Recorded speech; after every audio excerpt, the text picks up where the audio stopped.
podcast with our host, Alan Porter. Alan, you're highlighting a great business today, aren't you, as our guests?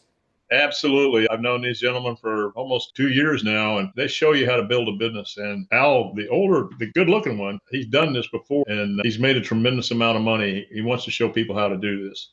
All right, fantastic. So, guys, what do you do? Go ahead. I'll let you take the first one.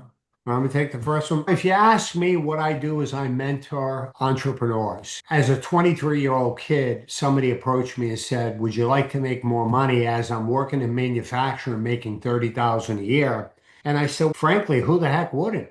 So they said, hey, why don't you come to this meeting, learn about seeing opportunity? I said, oh, yeah, I'll go.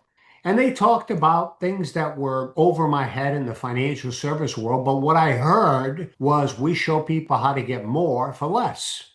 I said, okay, well, that's a good start. I understand that. And then they said to me, Neil, you could make six figures working in this business as an entrepreneur. Now that rung my bell. That got my attention because as a 23-year-old, I was always looking to get in business. I had no money. I didn't come from money. So where else was I going to go in business? I wasn't buying a franchise anytime soon. So when I heard show people how to get more for less and you could make six figures, I said, I got to get involved. So I did. And my first year, I made $7,000 part-time. And my second year, though, I started paying attention. I made 60,000, which was double full-time income. And from that point on, I never looked back. It's been six figures and multiple six figures all the way. And it's all because of mentoring people on how to be successful in our business. So it's not about products, it's about people. Okay. So that kind of sums it up. Okay. Well, I see you're part of Freedom Equity Group. What is that? So Freedom Equity Group is an IMO. It was started early 2000s by three gentlemen, Ron Blumenkamp, Ron Petrinovich, and a guy named Bill St. Clair. And that wasn't the first company they had together. They actually started another one a number of years ago called National Marketing Alliance. And part of the dream, so to speak, with Freedom Equity Group, it's not unlike other IMOs that are out there in terms of the life and annuity business. But what they did was they set... Andrew, before you go on, explain to the audience what an IMO is. An IMO is just a marketing organization. So it's not a direct insurance carrier or anything like that. It's just a company that focuses on marketing. And there's a certain slew of products that are utilized in that system. And there's a number of those that exist out there. Some have been around for a really long time. Oldest one, in my opinion, is called Primerica now, which was A.L. Williams back in the day. But one of the things that really attracted people to Freedom Equity Group was an exit strategy. Because a lot of people and insurance producers across the country, their biggest thing is, what do you do if you stop writing your own business? Because eventually, not that you're going to run out of people to talk to, there's a lot of people in the world, but eventually you're not going to be able to sign your name on every single piece of business that comes through the door. So what Freedom Equity Group did was say, hey, what we're going to do is we're going to show you a system to help leverage other people's time, and you can build a big organization. And then eventually we're going to sell this opportunity, and we're going to give 50% of that sale proceeds to the agents who built it in the field. At first, that was an idea. It's like, yeah, okay, sure. And then it happened. In 2020, during COVID, when some businesses were struggling because of the shutdown, we had already been prepped and ready to go for a digital world in our industry, in our system. So we had a 32% growth in that year, which allowed for Freedom Equity Group to sell 30% of the organization or the company to a carrier called Fidelity and Guarantee Life. That resulted in about $8.5 million being paid out to the agents in the field. And at the time, there wasn't a lot of people who qualified to participate in those proceeds. Once it happened, now everybody's like, whoa, this is real. So the growth was even more staggering than 32% year over year. And then about a year and a half ago, the other 70% was purchased by Fidelity and Guarantee, which totaled about $85 million paid out to the agents who helped build the company. Now, the biggest benefit there is Freedom Equity Group still exists. Fidelity and Guarantee just bought the model, the business model, the marketing strategy, because all of our growth is natural. We don't pay for leads. We don't cold call. We work everything naturalized. So the markets, the conversations that we're having are extremely easy to have. Even I don't know Neil. Neil, you know Alan, right? So now we're getting to speak, and I didn't have to dial for dollars, so to speak. Right. And that's very smart because the networking of an introduction to somebody is a much better where I say, I'd like to introduce you and you personally get that introduction versus of a cold lead. Absolutely. So much more powerful because of know, like, and trust. You don't need millions of leads. You only need qualified, really good leads. Right. And that changes the game for sure. How long have you guys been in business? Freedom Equity Group since 2002, officially as a company. I've been in the financial business 40 years, actually, since I was 23. I started in that A.L. Williams Primerica company and then moved on and became independent after that. Met Ron Blumenkemper in 2000, and we did some work together in the securities industry. And then we went separate ways for a little while, and I rejoined him in 2012 because he had a mission. And his mission was, let's build a company where we can share it with the salespeople who help us build it, as Andrew just pointed out. I believed him.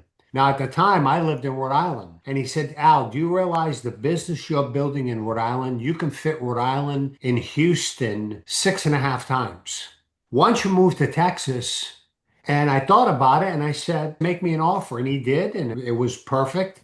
So we moved to Texas 11 years ago and just exploded the business here in the Texas area. Because here's the thing, Neil. In today's economy, these are numbers you hear all over the news. 60% of America are living paycheck to paycheck, right? I mean, we just had a shutdown and half of those people couldn't last 2 paychecks, meaning with no paycheck. So when you look at opportunity, it's like, well, where are you going to go? Right? Unless you go to your boss and say, I need a 30-40% raise, or you find a way to get in business where you can control your own destiny, where you're going to go. Okay. Now, there's a lot of companies out there. People try networking and all that there. But what I found is that the financial service business is going to be here forever. It's not going out of business. It's not a fad. It's not a diet plan. And I don't have anything against any of those programs. Some of them are really good. But the financial business, you're learning potentially a new career.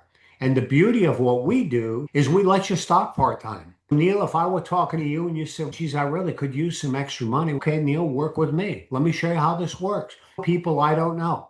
You introduce me to those people and I will teach you the business and help you transact the business, which is really like an adult game of show and tell. That's really what it is. We educate them and they go, yeah, I want that. And it's a done deal. And what happens in the process, you're learning in what we call field training, meaning we train you even though you don't know the business. Now you might say, well, do I need a license out? Yeah, anybody can get a license. It might take you 2 or 3 weeks to get a license. And it's a decision, Neil, right? It's a decision people make at different points of their lives. Nobody comes out of college, if they went to college, with a license, okay? You make a decision whether you're 23 like I was, or you're 55 or 60 to say, you know what? I want to get involved in this business. And that's what I think has made us really unique. We're not the typical captive agency where you work for us, we own all the clients, we own all the business. We're just the contrary. We want to be captivating, not captive. You own your business. So you decide to leave us, retire, whatever it is, you're going to continue to get paid on the business you put in. So it's a really great place to be. It sounds like it. All right. What kind of people are you looking for? Truthfully, the easy answer is anybody, but if you want to make it really more specific, it's anybody who is determined to change their lives in different ways. To somebody, making an extra $2,000 to $3,000 a month would change their life. And in this industry, that's not that difficult to do, especially with the system that we have. But then you'll come across people who say, I want to make an extra $5,000 to $6,000 a month. Okay, it's the same system. They're just going to put more effort behind the process. And then you have people who really want to take the business full speed and make this their primary thing, where they're making upwards of 10 plus thousand a month off of building a business that pays you in a residual basis. Because ultimately in this industry, the key to the long lasting or the legacy creation is residual income. It's not personal production, which is something that most people in this business and whatever realm you're in, it's hard to find a scenario where you can maximize the efficiency of residual income. Yeah. So that's a great question, Alan. And in reality, there's people from all different walks of life, right? And nobody comes with a tag on their shirt that says winner or I just want to get by, right? We don't know is the real answer, right? We don't know who's got the goodies, if you will, inside to want to be an entrepreneur. So we're looking for people that obviously are motivated, want to change their lives. Most people don't like their job, or they don't like their boss, or they certainly don't like their pay, and they're looking for a way out. We just give them an olive branch. Now, we don't do it for them, but we provide a format and a system whereby they have a chance to be successful. After that, it's up to them. Now, Alan, I know you're a veteran, so I thank you for your service, but I also want to say this here. What the Army or the Marines or the Navy is, they have a basic criteria for you to be eligible to be part of the armed services, okay? After that, they don't know what you're going to do. You may go to boot camp and ring the bell the first day and say, I can't do this here. Or you maybe go on to become a 5-star general. That's not up to the interviewer. That's up to the individual.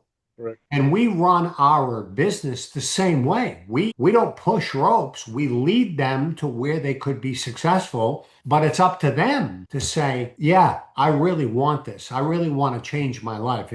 And I can tell you this here, one last point on this. I never woke up in the middle of the night dreaming about being in the financial service business. I thought about being financially independent and what that would look like, and being in business for myself, control my own. I thought about all that.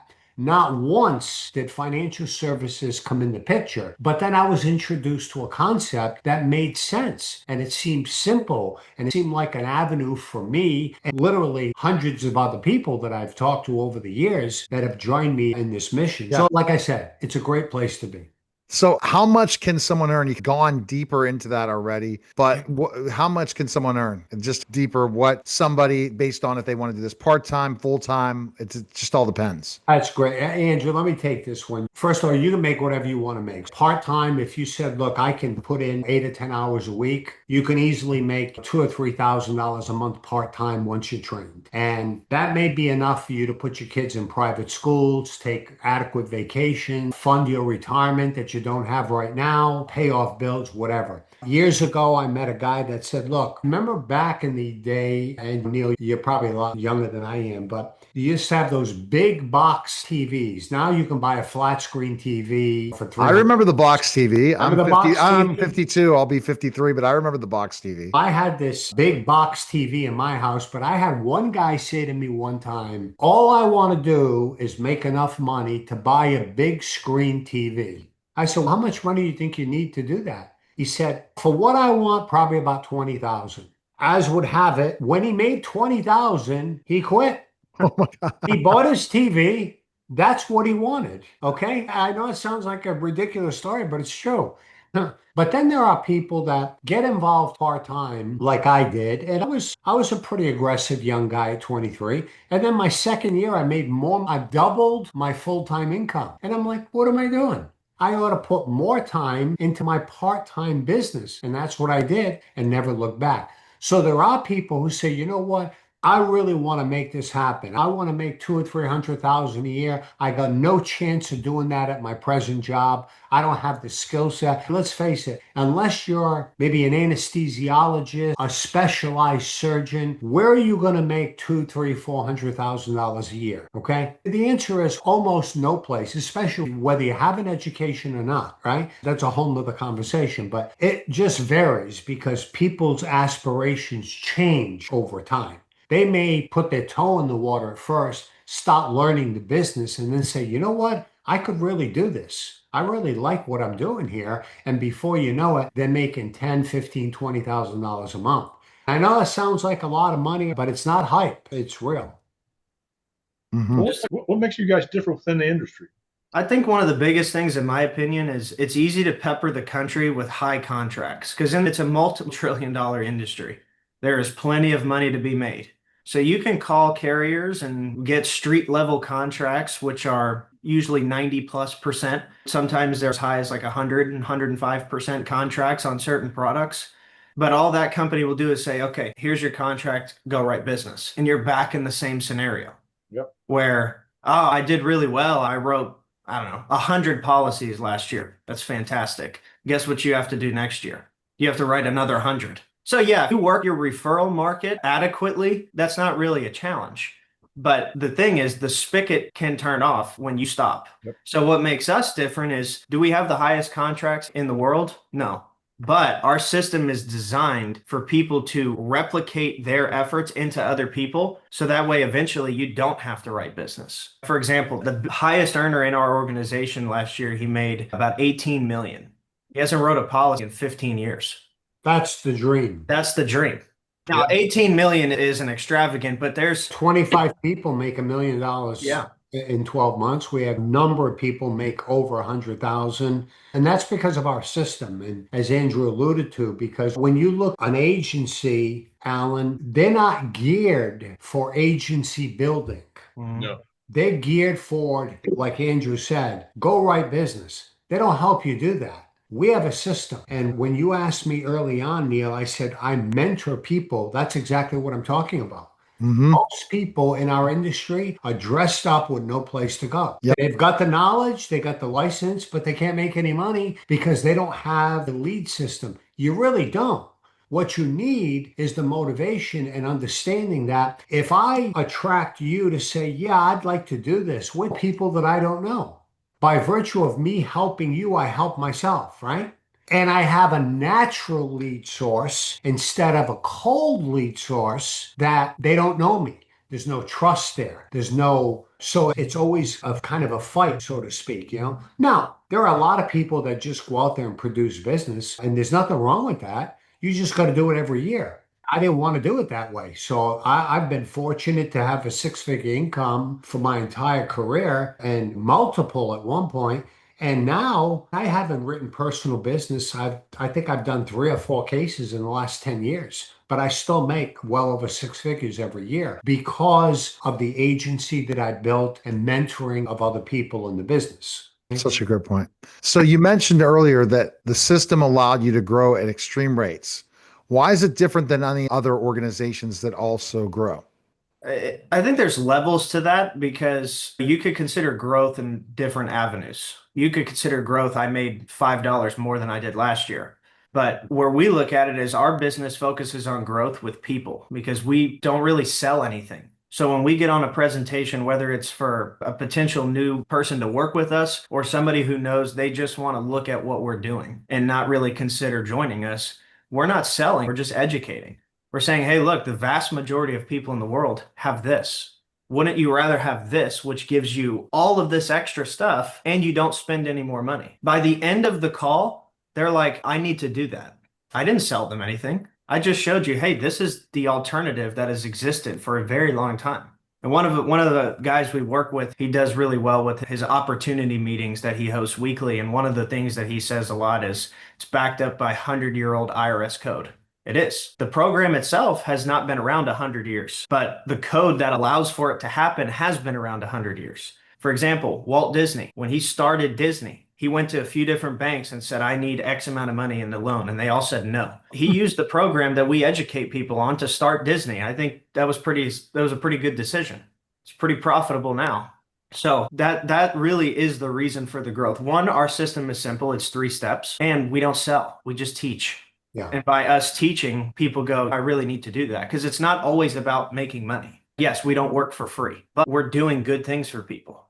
Alan has probably told his story about why he got into this business many times. That's all we're trying to do is help people. And because of the industry that we're in, it's lucrative. Yeah, I mean, don't get me wrong, Neil, we transact business, of course, but what we do is what everybody really needs. Okay. So when you look at the world of our lives, right? What's the most important asset you have in your life? If you don't mind me asking you.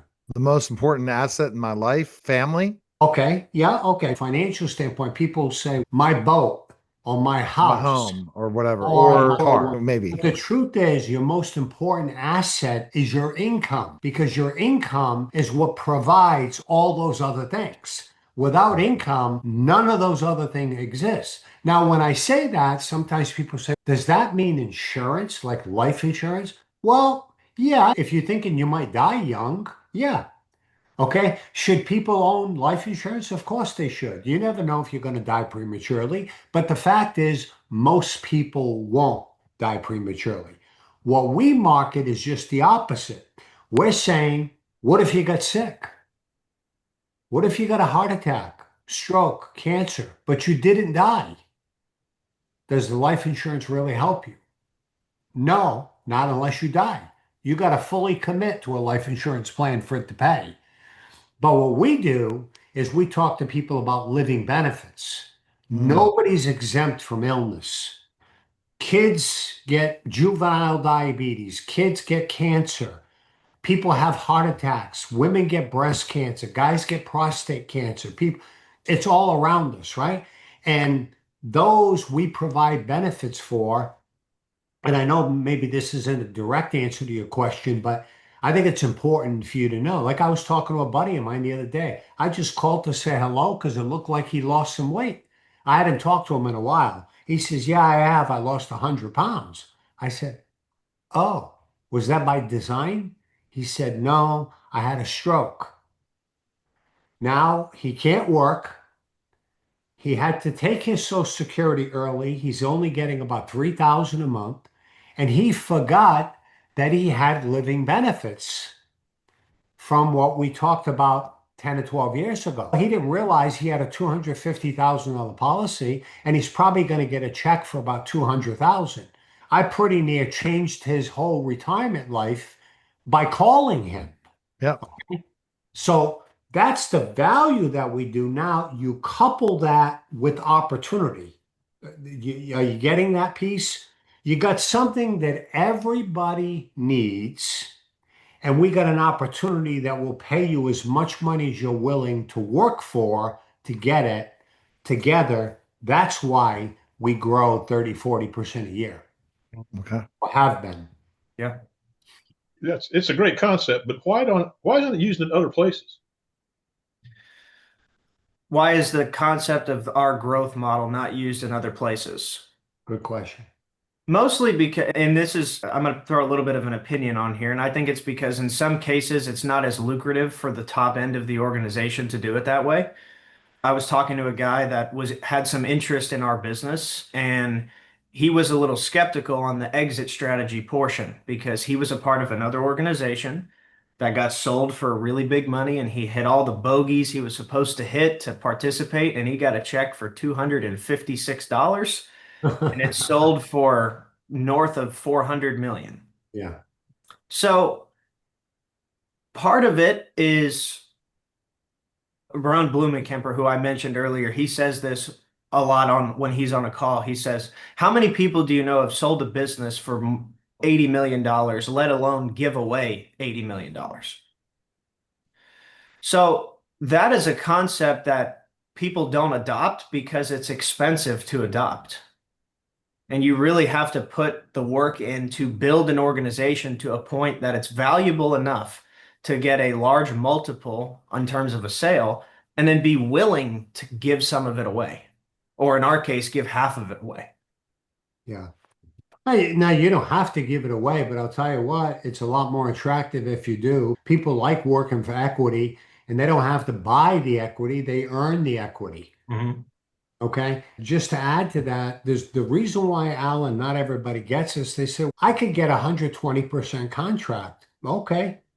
Yeah, so could I. And I made an evaluation 13 years ago. I said, look, I had 130% contracts, and said, okay, but I want to build an agency. What do I need now? I need people on payroll. I need compliance. I need licensure in all 50 states.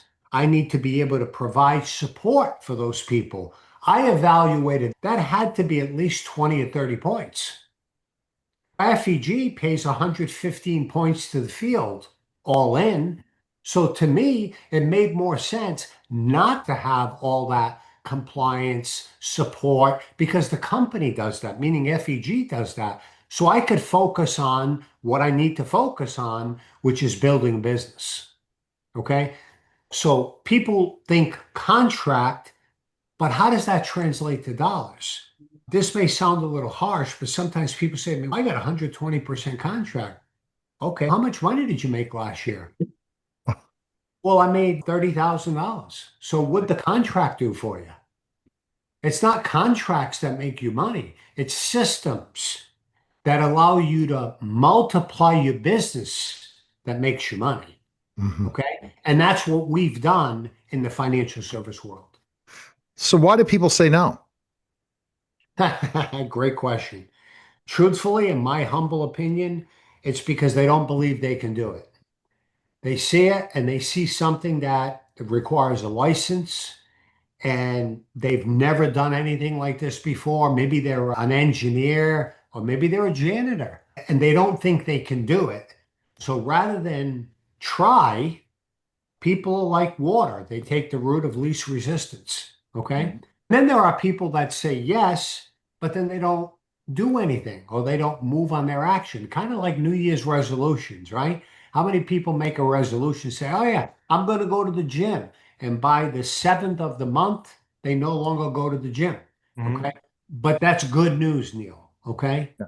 Because we don't want everybody to do it. You understand what I'm saying? We want people who truly want to do it and understand the value of what we're providing I to got it. do it. Okay. Mhm. So there are times where we say no Yeah. because they don't fit the mold. They don't, what I mean is they don't fit our goal of what we're trying to do. They don't want to follow the system. We were talking about football a little bit earlier, real quick. I'll digress here. Go to the Patriots as an athlete and talk to Mike Vrabel and say, no, here's how I want to do it. I'm not coming to practice every day. You know what I'm saying? And Sundays, I'm only going to play at 1 o'clock and 4 o'clock.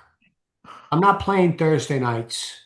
I don't really want to play you get my point, right? You're going nowhere.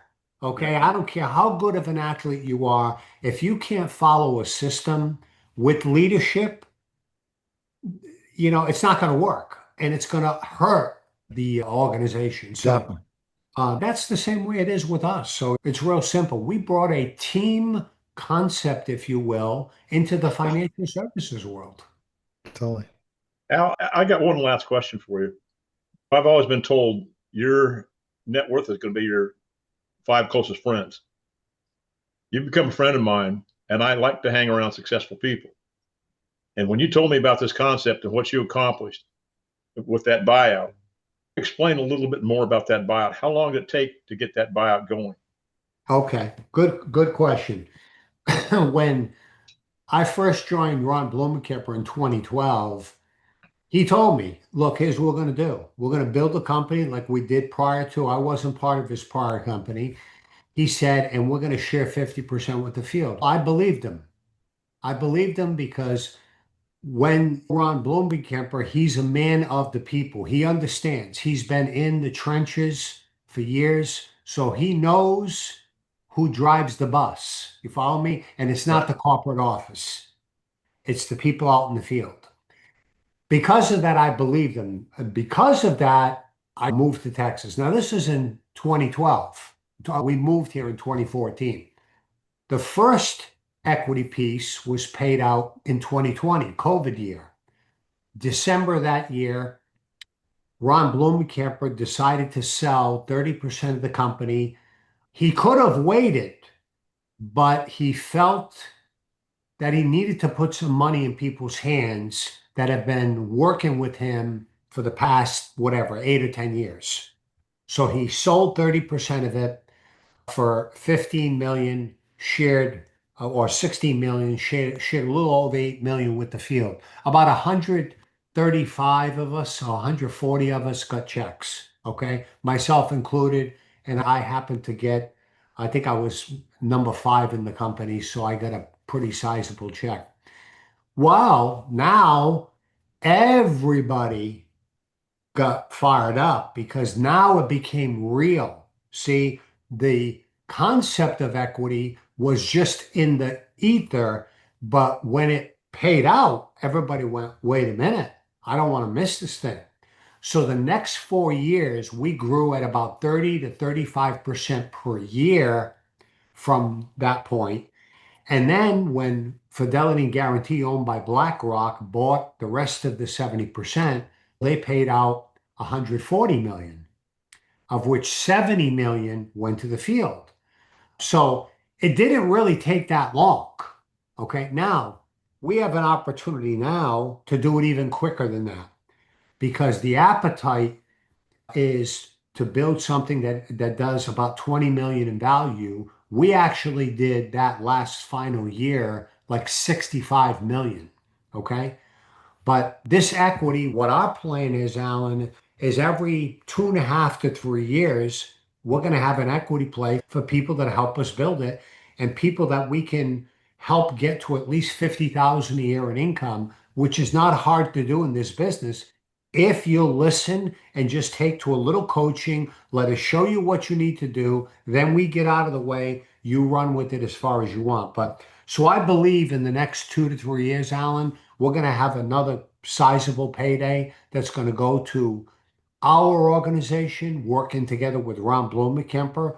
This isn't per se countrywide through FEG. This is through Ron Blumenkemper and our organization. So it's, to me, it's even bigger than that, okay? Because of the leverage we have in the marketplace. So we have people joining us like yourself that were great, that are great producers and said, you know what? Yeah, I'd really like to have a residual income. And oh, by the way, if I could get an equity play based on production, maybe 500,000, a million at the end of it all. And I know that sounds like pie in the sky, but it is not in this business. It's a Right. $7 trillion industry. So there's a lot of money. Yeah. And the last round, just to add to that, the last round that paid out, it was about a year and a half or so ago. There was a couple guys who got $4 or $5 million checks. One guy got 8 million. A bunch of do you know how many people in total got paid out? I know it was a lot more than It was about 140. 460. Okay, let's take that back 4 years. There was we'll call it 140 people who got checks. Yeah. 4 years later, after everybody saw guys like Al and other people walk across a stage and get a big check, they go, I can't miss the next one. So that tripled over the next 4 years of people who qualified to receive the equity, which is the same kind of concept we're talking about. Earn at least 50,000 a year in income. Then it was earn 100,000 a year in income. Yeah, Alan, I talked to an agent the other day who's with another organization who are promising to take their company public. Mm. And I can't tell you how many times I've heard that story. Okay, first of all, it costs a lot of money to go public. You got to bring in investment bankers. It's not an easy ordeal. But they believe that he said you got to make 1 million a year to be part of the IPO.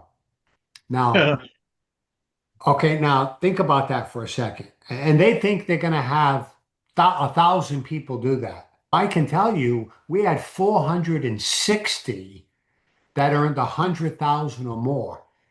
The feat of most people getting to 1 million, okay, if we translate it to FEG, it's 25 people made over $1 million. That's it. Nobody else would have got anything. That's not enough. Now, you can't give it to everybody because it would dilute it, Right. but you got to bring it down a little bit where it's reachable for people to have a chance to achieve it.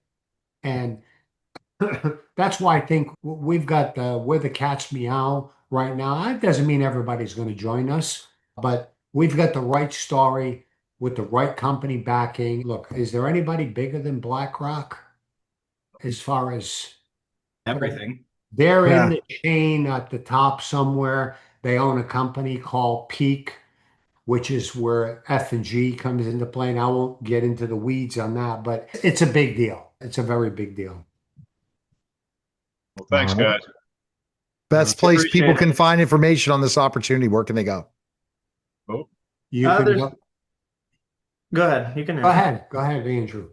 One, obviously they can, because being we're on Alan's podcast, they can send a quick inquiry to Alan and he can get a call set up together. We're working on putting together a landing page, which is about 85% complete. That'll be ready by the first of the year, that people can pop into, learn a little bit more about it, and then, of course, get in contact with us to start getting involved. But the easiest way to do it is reach out to Alan, send him an email. If you are lucky enough to have his phone number, send him a text, give him a call. Yeah. I don't want to put him on blast in front of all this. No, he people, but I'm sure he'd love he that. always blasts it. Go You ahead, can Alan. always call me at 910-551-1046. My website. And understand, we work together, right? So, Alan, if you're busy, no problem. You just pass that to Andrew like you did yesterday. Yep. You pass somebody on to Andrew, an hour later, he's in our business. Yep. Okay? It's teamwork. We work together, right? I mean, if we work together, we all win. Maybe that sounds like a cliche, but it's not in our business. It's real. Okay. Yeah. So, All anyway. right. So, Alan, go ahead and tell us where best places we can contact you, Alan. Again, 910-551-1046. You can always go to my website. I have a plethora of information there. It's strategicwealthstrategies.com. And you can always email me at strategicwealth0@gmail.com. All right. I look forward to talking to people, educating them, and giving them an opportunity of a lifetime. It's huge. And remember, that's the name of the game. And the opportunity for people seeing, wow, I think you could grow with these guys. And if you see how successful Alan is and these two gentlemen, this is something for you guys to consider. Appreciate it, guys. That Thank was you. the Strategic Thank you. Strategy Podcast. You're welcome.